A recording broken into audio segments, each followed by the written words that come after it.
Fatto sta che a un certo punto lui mi ha detto: cos'è quella roba verde là in fondo? E io che avevo il cannocchiale, come l'ho vista, ho detto: sono gli stivali di mio papà. E io ho urlato: l'abbiamo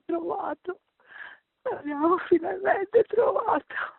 Poi siamo andati lì ed era lui, è morto nelle sue montagne perché lui adorava la montagna, proprio l'adorava.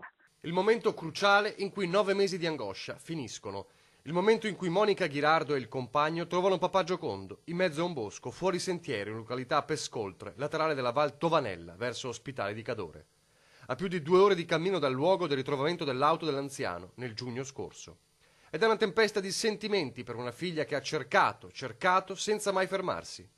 Il dolore, ma anche il sollievo di poter dare una sepoltura a Giocondo e un certo senso di rammarico, chiedendosi come sia stato possibile da parte delle squadre di soccorso non ritrovarlo prima. Avendo ritrovato il cappellino su Piave, magari tanti ipotizzavano l'idea che fosse stato trascinato via poi con l'ultima alluvione, sicuramente coperto da detriti e quant'altro. È una zona tanto vasta, cioè, da un lato potevano tastare di più, quello sì, soprattutto quella zona là, però dall'altro non si sapeva dove andare perché c'era questa possibilità del Piave, Ospitale, D'Avestra, Valtovanella, c'erano tante zone da controllare. Monica quella speranza non l'ha mai persa, nemmeno ieri. Durante il cammino io chiamavo mio papà e gli dicevo: dammi un segno che se sei qua che io ti trovi. Fino a quegli istanti impossibili da dimenticare. Lui tutto intero,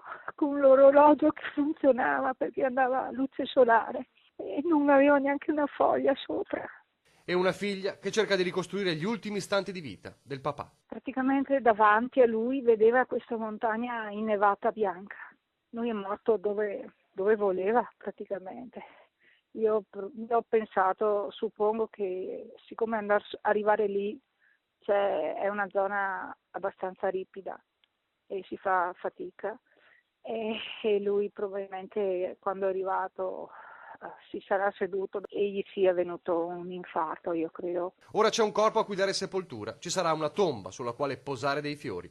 Per Monica, nel dolore immenso, solo una consolazione può arrivare dall'autopsia. Che non abbia sofferto con la speranza che andassero a prenderlo, quello sì.